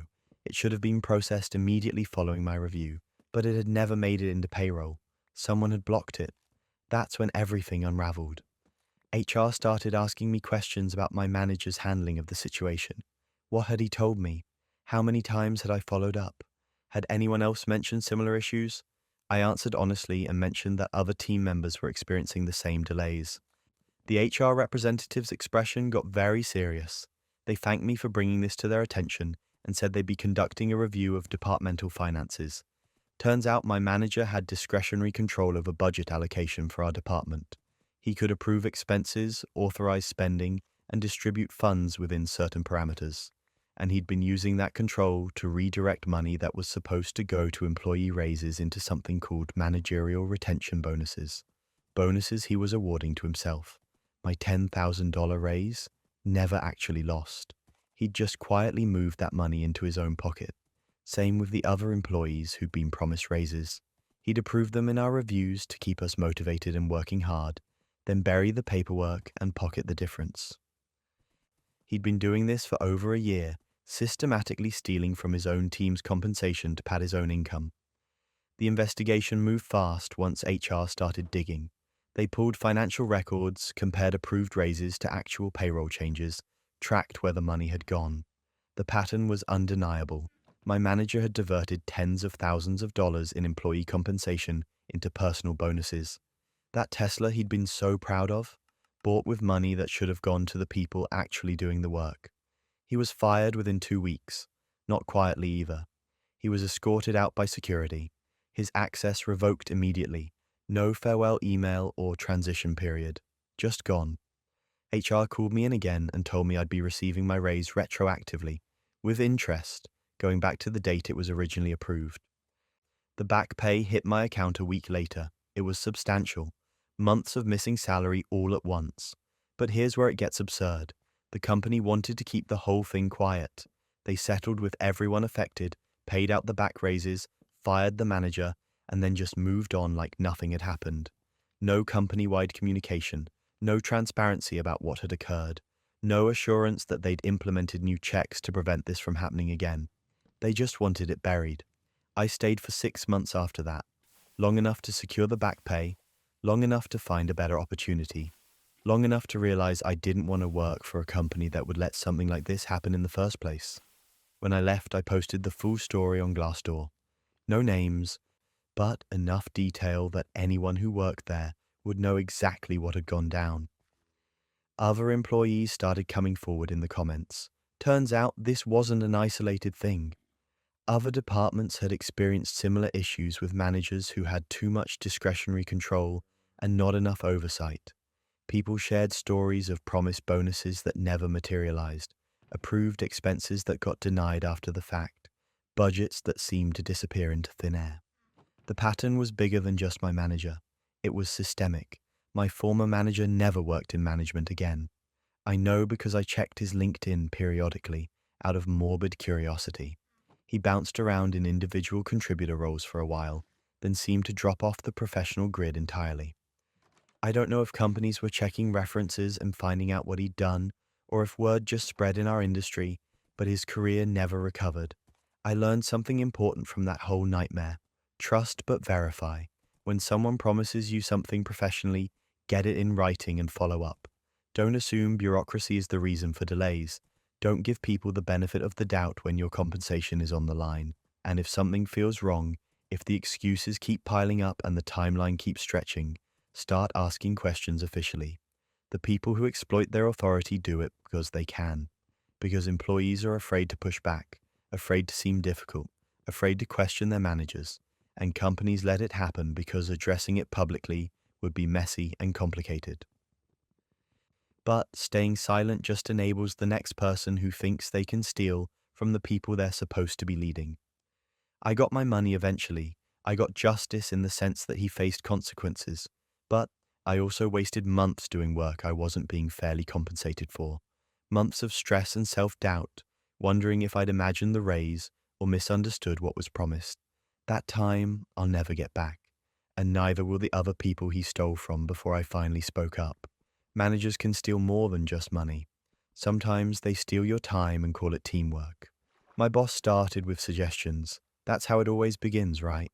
Just casual comments at the end of the day about how it would be great if we could push through and finish this project tonight. How the client would really appreciate the quick turnaround. How dedicated employees go the extra mile. He never explicitly ordered us to stay late. He just made it very clear that staying was expected. The first few times I did it. Stayed an extra hour, maybe two, helped wrap things up. I wanted to be seen as committed, as someone willing to contribute to the team. But then I noticed something. We were clocking out before the overtime work began.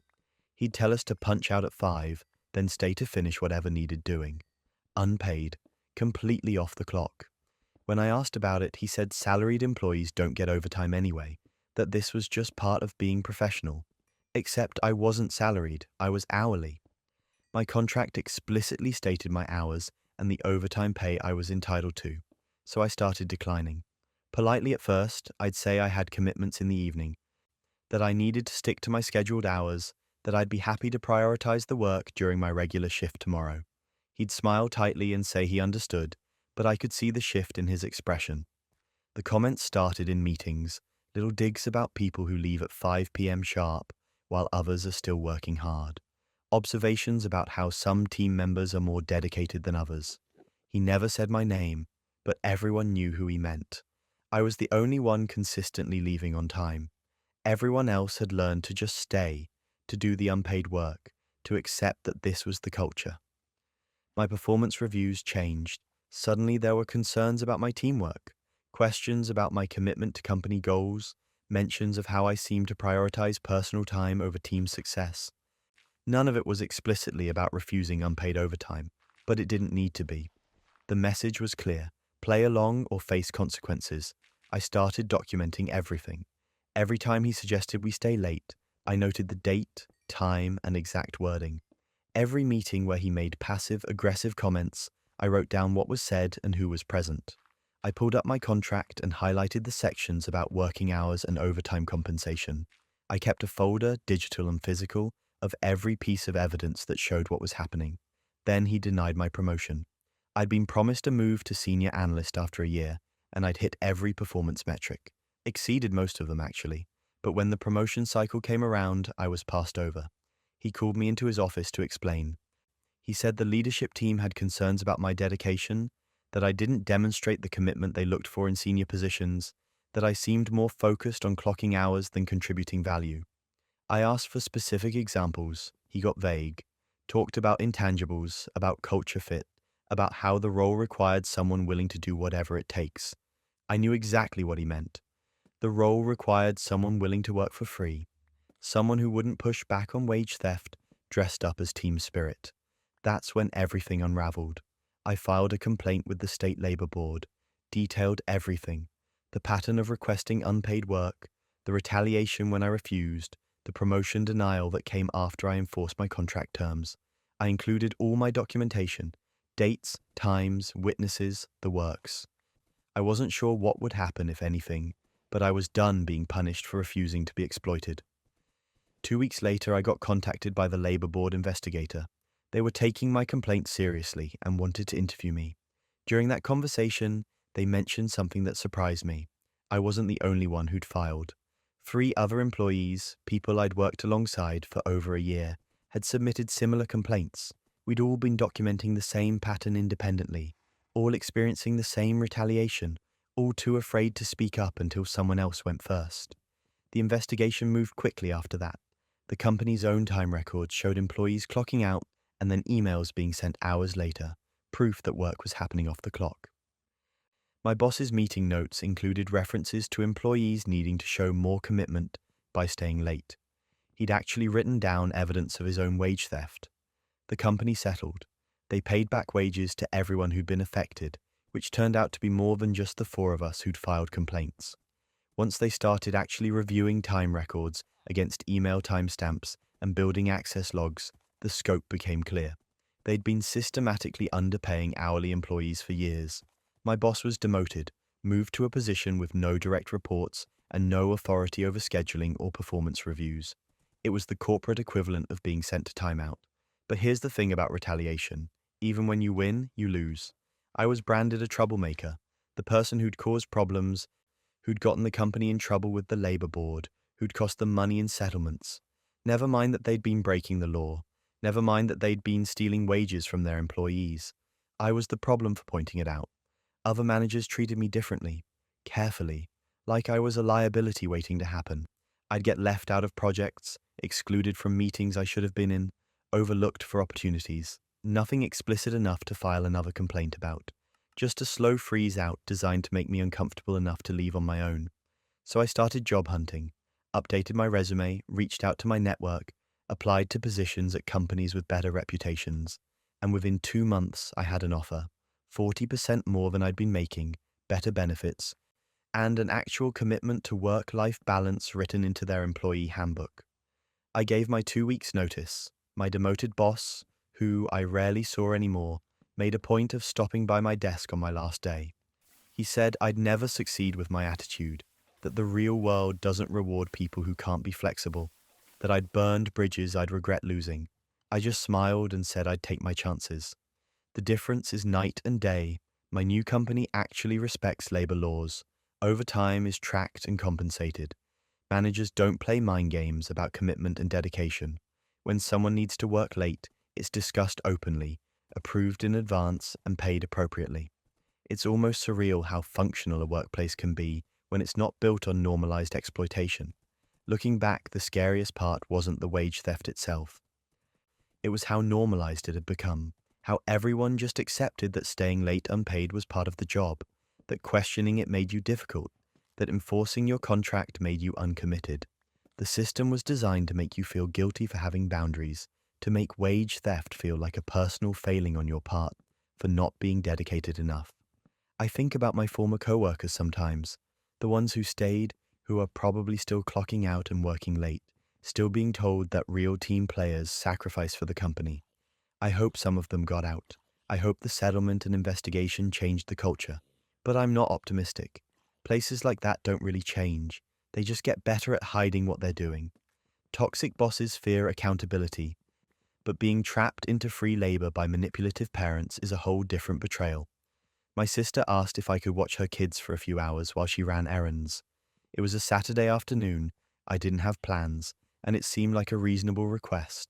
She had 2 kids, ages 4 and 6, sweet kids who I didn't get to see that often. I said sure, no problem. She dropped them off around noon with snacks and tablets and promised she'd be back by 3 at the latest. She didn't come back until 11 at night. 11 p.m.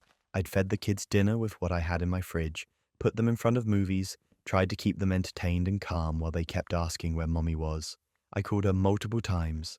The first few calls went to voicemail.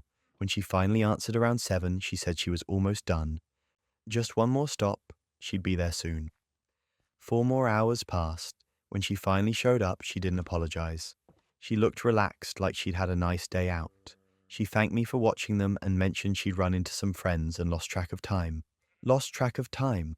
For 8 hours. She scooped up the kids and left before I could even process what had just happened.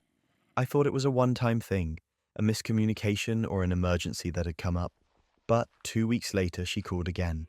Could I watch the kids for a few hours? She had errands to run. Against my better judgment, I said yes. This time she came back at 9 p.m. Again with the breezy attitude, the casual thanks, no acknowledgement that she'd massively overstayed the agreed time. It became a pattern. She'd ask for a few hours and disappear for the entire day. Quick errands somehow always turned into 8 or 10-hour absences. I started to realize I wasn't helping her out occasionally. I was providing free childcare on demand while she did whatever she wanted, without her kids. When I started saying no, that's when things got ugly. She'd guilt trip me. You don't have kids. You don't understand how hard it is. I need a break. You have so much free time. Don't you care about your niece and nephew? She'd make me feel selfish for having boundaries, like wanting my weekends to myself was some kind of moral failing. Then she escalated. She started just dropping them off without asking. I'd get a text that said on your porch, thanks, and by the time I saw it, her car was already pulling away. The kids would be standing at my door with their backpacks, and what was I supposed to do? Leave them outside? So I'd let them in, take care of them all day, and seethe with anger the entire time. This is where patience finally snapped. I stopped answering the door. The next time she tried the drop and dash routine, I watched through the window as she unloaded the kids and drove off. When they knocked, I didn't answer. I texted her immediately and said I wasn't available and she needed to come back and get them. She called me furious. How could I leave them outside? What kind of person does that? I told her the kind of person who didn't agree to babysit and wasn't going to be manipulated into it. She picked them up, but the damage was done to our relationship. She went to our parents and painted me as the villain. Told them I'd refused to help her, that I'd left her children abandoned on my porch, that I was selfish and didn't care about family, and my parents bought it. They called me to lecture about how I had free time, how I didn't have kids of my own, so I didn't understand the pressure she was under, how family helps family. I tried to explain the pattern, the lying about how long she'd be gone, the dropping kids off without permission, the complete lack of respect for my time or boundaries. They brushed it off. She's struggling, you could be more understanding. It was infuriating. I was the bad guy for not allowing myself to be used. I stood firm.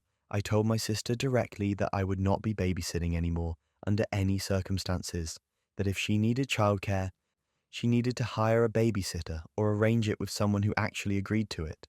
She didn't take it well. More guilt trips, more accusations of selfishness, more complaints to our parents about how unsupportive I was being. And here's where it gets absurd. She tried the porch drop one more time, showed up unannounced, kids in tow, clearly expecting me to cave once they were already there. I watched her pull up, watched her get the kids out of the car, watched her walk them to my door, and I called her immediately. I told her she had 10 minutes to come back and get them, or I was calling the police to report child abandonment. I wasn't bluffing and she could hear it in my voice.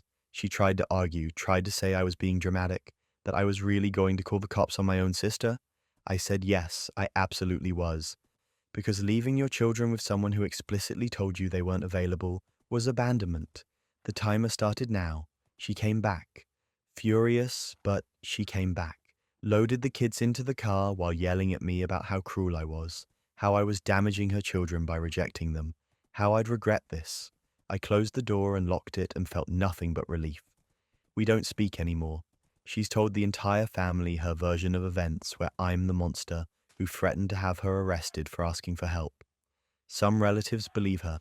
Some have quietly reached out to say they understand my side, but don't want to get involved publicly. My parents still think I overreacted, that I should have just helped out and been more flexible, but I don't regret it. Not for a second. She wasn't asking for help. She was exploiting me, using the fact that I cared about my niece and nephew to manipulate me into providing hundreds of hours of free childcare without consent or appreciation. And when I finally set a boundary, she tried to weaponize family dynamics to force me back into compliance. The whole thing taught me that some people will take as much as you let them. They'll push boundaries until you either break or push back. And when you finally do push back, they'll paint you as the villain to anyone who will listen. But being the villain in someone else's manipulative story is better than being their doormat. I miss my niece and nephew. That's the hard part. They didn't do anything wrong and they're caught in the middle of adult dysfunction. But I can't light myself on fire to keep them warm, especially when their mother is the one creating the cold in the first place. Being used by family leaves scars, but what happens when someone's entire apology is exposed as calculated lies? After he cheated, he begged for another chance. The tears, the apologies, the promises that he'd do whatever it took to make this right. He said he'd go to therapy, that he'd be completely transparent, that he'd prove he could be the person I deserved, and I wanted to believe him. I really did. So I agreed to try. He made a big show of it, scheduled a therapy appointment, told me about it, made sure I knew he was taking it seriously. He started posting on social media about personal growth and becoming a better man, vague stuff about learning from mistakes and valuing the people who matter. Our mutual friends saw it and told me how impressed they were that he was really working on himself. Some of them even suggested I was lucky to have someone willing to put in that kind of effort. For a few weeks, things seemed different. He was more attentive, more communicative. He'd check in during the day, make plans with me instead of just assuming I'd be available, actually listen when I talked instead of scrolling through his phone. I started to relax. Started to think maybe people really can change, that maybe this was going to work out after all. Then I got a message from a mutual friend. Just a simple, "Hey, I need to show you something." My stomach dropped before I even opened the screenshots. I knew. Somehow I just knew what I was about to see. He'd been messaging someone new the entire time. While posting about growth and change and becoming better, while going through the motions of reconciliation with me, he was laying groundwork with someone else. And the messages were almost funny in how familiar they were. The same lines he'd used on me when we first got together. The same compliments, the same flirty banter, the same progression from casual to intimate. He hadn't even bothered to come up with new material. I scrolled through everything my friend had sent, weeks of messages, overlapping completely with his apology tour, with the therapy he claimed to be doing, the transparency he promised, the commitment to change. It was all performance, damage control to keep me around while he explored other options. I asked my friend how they got the screenshots. Turns out the person he'd been messaging had mutual friends with us and had shown the conversation to someone, confused about whether he was actually single like he'd claimed. The screenshots had made their way through our social circle until someone thought I should know. Multiple people had known before me. Multiple people had seen the messages and not said anything until now. I confronted him that night, printed out the screenshots, laid them on the table in front of him, asked him to explain, and here's where it gets absurd. He tried to spin it, said I was spying on him, that going through his messages was a violation of his privacy, that this proved I didn't actually trust him. Like the problem was me finding out, not him doing it in the first place. I asked about the therapy. He admitted he'd only gone to one session and never scheduled a follow-up, said it wasn't really helping, that he felt like he could work through things on his own. The entire foundation of his redemption arc was a single therapy appointment he'd used as a prop. I told him to get out. He tried to argue, said we could work through this, that everyone makes mistakes. I pointed at the printouts and said this wasn't a mistake. It was a pattern, a deliberate choice he'd made repeatedly while lying to my face about changing. I gave him an hour to pack his essentials and told him I'd have the rest of his stuff ready for pickup later. He left, and I changed the locks that same night. Called a locksmith, paid extra for same-day service, made sure he couldn't just walk back in. Then I started going through the apartment, boxing up his things, reclaiming my space. 2 days later, he posted on social media, one of those vague, passive-aggressive statuses about how sometimes people give up too easily, how real love requires patience and forgiveness, how not everyone is willing to do the work. The implication was clear. I was the quitter. I was the one who didn't try hard enough. I was the problem. I'd been planning to take the high road, to just move on quietly and let him spin whatever narrative he wanted. But something about that post made me snap. The audacity of playing victim after everything he'd done. The manipulation of framing his cheating and lying as my failure to be forgiving enough. So I responded, publicly, with the receipts. I posted screenshots of his messages to the other person, timestamped to show they overlapped with his apology tour. I included his own social media posts about growth and change, showing the exact dates he was claiming to work on himself while actively pursuing someone else. I laid it all out in a single comment thread under his status. The response was immediate. His comment section filled with people calling him out. Friends who'd believed his redemption narrative now seeing proof it was all performance. The person he'd been messaging even showed up in the comments, apparently having no idea he was supposedly working things out with me. She was as blindsided as I'd been. He tried to defend himself at first, said the screenshots were taken out of context, that it wasn't what it looked like. But the timestamps didn't lie. The messages were clear. There was no context that made it okay. People weren't buying it. Within an hour, he'd deleted the original post, Then he started deleting comments from the thread. Then he deleted other posts from his redemption arc, the ones about growth and becoming better. By the end of the night, he'd scrubbed most of his social media presence, trying to erase the evidence of his own hypocrisy. I blocked him everywhere. Social media, phone number, email. I didn't want explanations or excuses or attempts to salvage his image. I was done. Completely, permanently done. Friends reached out afterward, some to apologize for believing his act, some to share their own stories of his behavior they'd been too uncomfortable to mention before. Apparently, I wasn't the first person he'd done this to, just the first one to publicly call it out with proof. The person he'd been messaging contacted me privately, apologized for not realizing the situation, said she'd cut contact with him immediately after seeing the full picture. We actually ended up having coffee, comparing notes on his behavior, laughing at how identical his approach had been with both of us. It was therapeutic in a weird way. Looking back, the public exposure wasn't about revenge. It was about refusing to let him control the narrative. He'd spent weeks crafting this image of himself as someone working on growth, while privately doing the exact opposite. The least I could do was make sure people saw the truth, that his apology tour was just another manipulation, another lie in a long line of them. I don't regret posting the receipts, not for a second. He built his reputation on a lie, and I just showed people what was actually happening behind the performance. If that embarrassed him, if that cost him friendships or credibility, that's on him. Those were consequences he earned. Public humiliation hits different when they deserve it, but sometimes the cruelest exposure comes from the people you thought were friends. I got added to a group chat by mistake. Someone was creating a new thread and must have hit my name on autopilot, probably meaning to add someone else. I saw the notification pop up on my phone and clicked in, expecting to see the usual memes or plans for the weekend. Instead, I saw my name, and not in a good way. They were talking about me. My friends, people I'd known for years, were absolutely trashing me, calling me dramatic, saying I always overreacted to things, mocking conversations I'd had with them in confidence, private moments where I'd been vulnerable, turning my struggles into punchlines. I just sat there staring at my phone, scrolling up through the conversation history, watching my entire social circle dissect my personality like I was a character in a show they were all hate-watching together. One person claimed I'd said something I absolutely never said, something mean about another friend that was completely fabricated, and everyone just believed it, added their own commentary about how that was so typical of me, how I always acted like I was better than everyone. Another person joked about how exhausting I was to be around, how they had to mentally prepare before hanging out with me. The messages went back days. This wasn't a one-time vent session.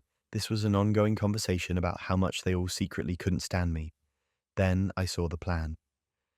They were discussing how to slowly phase me out of the group. Not a direct confrontation, just gradually excluding me from plans, taking longer to respond to messages, letting the friendship die through calculated neglect.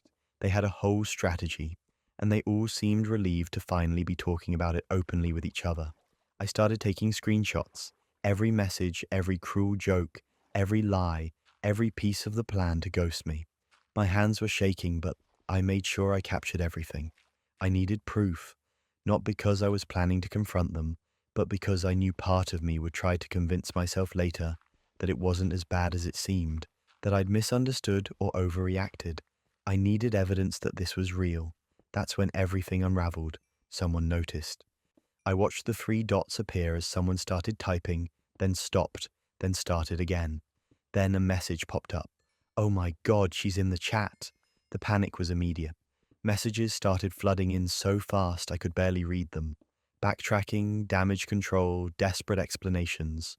We were just venting. Everyone vents about their friends sometimes.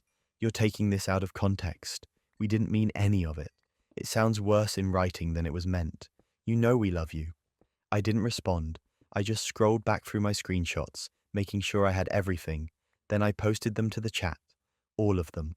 Every single screenshot showing exactly what had been said. The timeline, the planning, the lies. No commentary from me. No angry paragraph about betrayal. Just the evidence posted clinically, one after another. Then I left the group. My phone started blowing up immediately. Individual messages from almost everyone in the chat. More explanations, more justifications. Two people apologized, real apologies that acknowledged what they'd said and how it was wrong. I read them and didn't respond. What was there to say?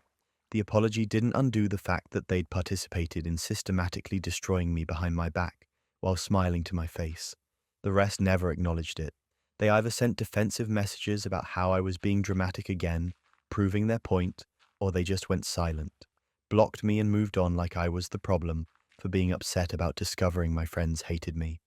The worst part was the isolation that followed. These people were my social circle, my weekend plans, my group chats, my default invites to things. Losing them all at once left this massive void. I'd see posts on social media of them all hanging out together, the phasing out plan in full effect, except now they didn't have to be subtle about it. They just erased me and continued on like I'd never been part of the group. I started rebuilding from scratch, reached out to acquaintances I'd never gotten that close to because my time had been occupied with people who secretly despised me. Started saying yes to invitations I'd normally skip. Put myself out there in a way that felt vulnerable and terrifying because I didn't know who I could trust anymore. It took time, months of feeling lonely, of second-guessing every friendship, of wondering what people said about me when I wasn't around. I became hyper-aware of group dynamics, watching for signs that I was being mocked or merely tolerated. It was exhausting, but slowly I found people who actually liked me, who didn't perform friendship while maintaining a separate chat to complain about how annoying I was, who addressed problems directly instead of plotting to ghost me, who treated me like someone worth being honest with. The thing about discovering betrayal like that is, it changes how you see everything. I started questioning all my memories with those people.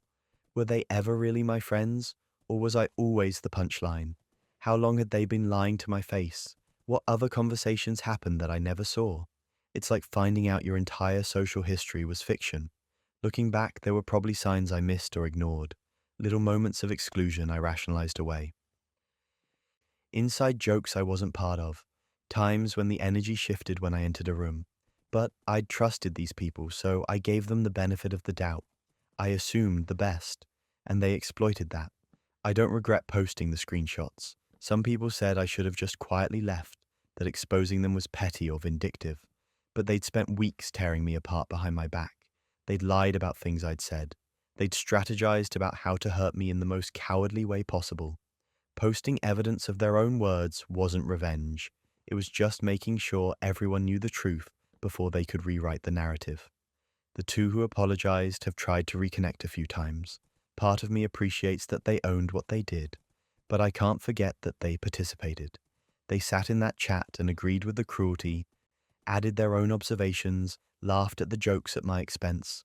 An apology doesn't erase that. It just means they felt guilty after getting caught. I'm in a better place now.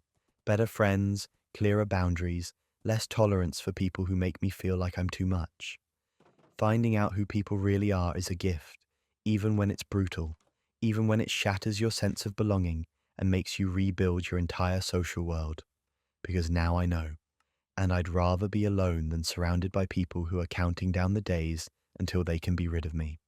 Discovering who your real friends are is painful, but enforcing boundaries can make everyone turn on you at once. I'd always been the yes person, the one everyone could count on for anything. Need a ride to the airport at 5 a.m.? I'm there. Short on rent? Here's $200, don't worry about paying me back.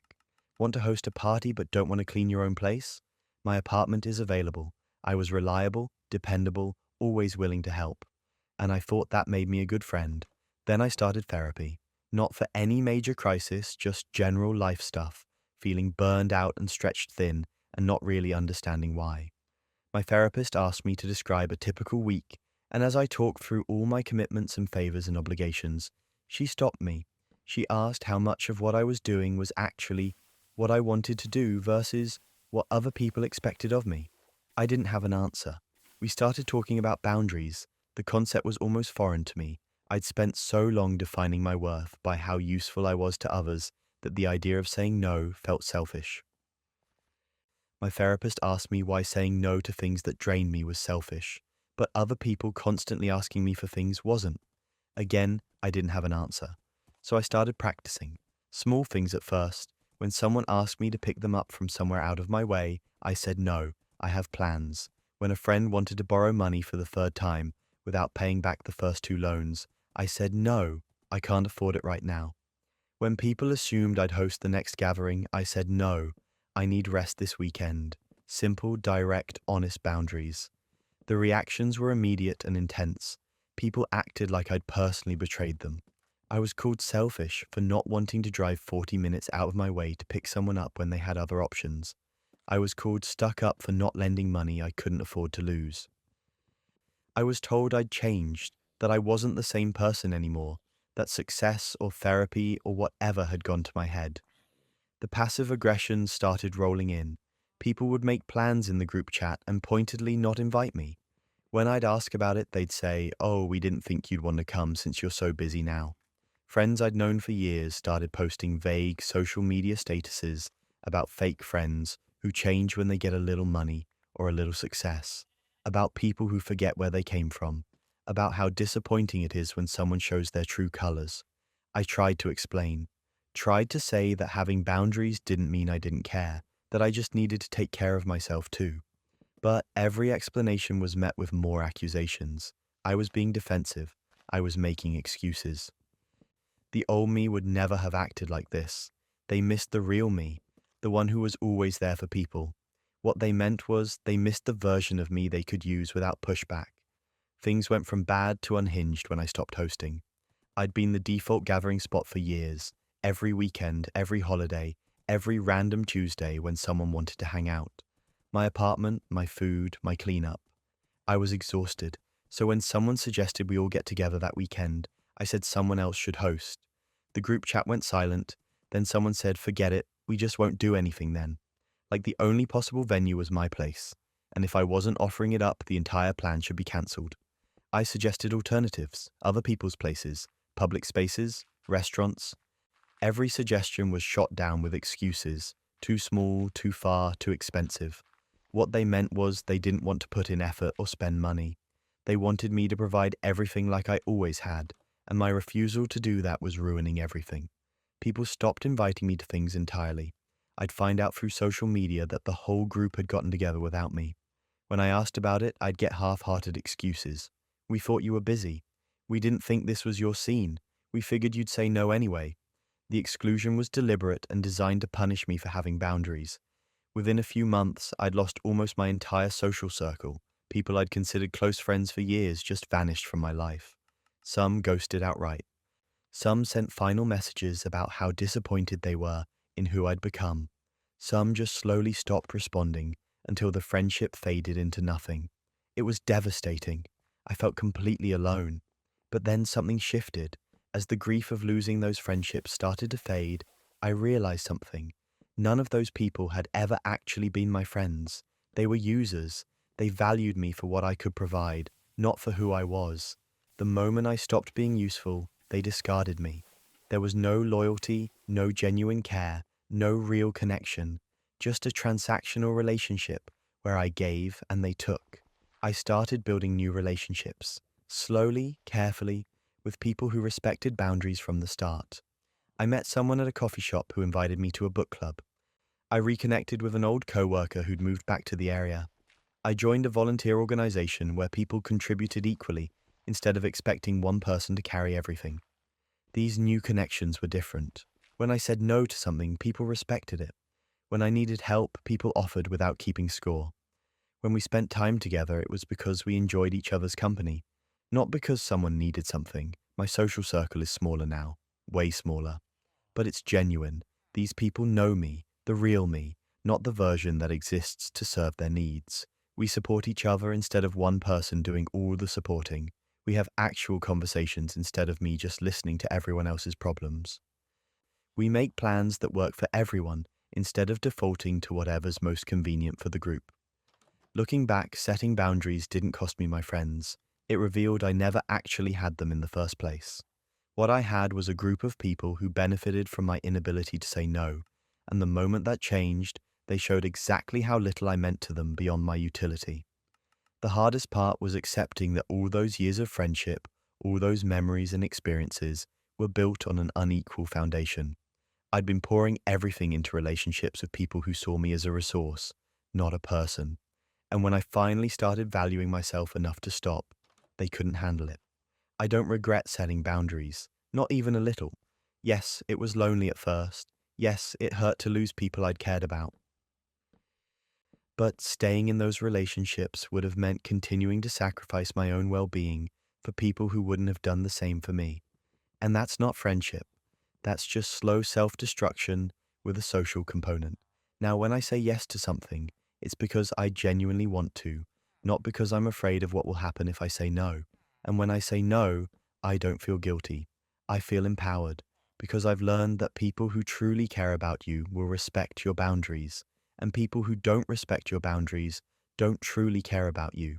Setting boundaries didn't change who I was, it just stopped hiding who everyone else was. Sweet dreams, everyone, and remember, standing up for yourself will always make someone uncomfortable. That discomfort isn't your responsibility to manage. If you've made it this far, drop a comment telling me which story hit hardest, and I'll see you in the next one. Sleep well, set those boundaries, and never let anyone convince you that protecting your peace makes you the villain.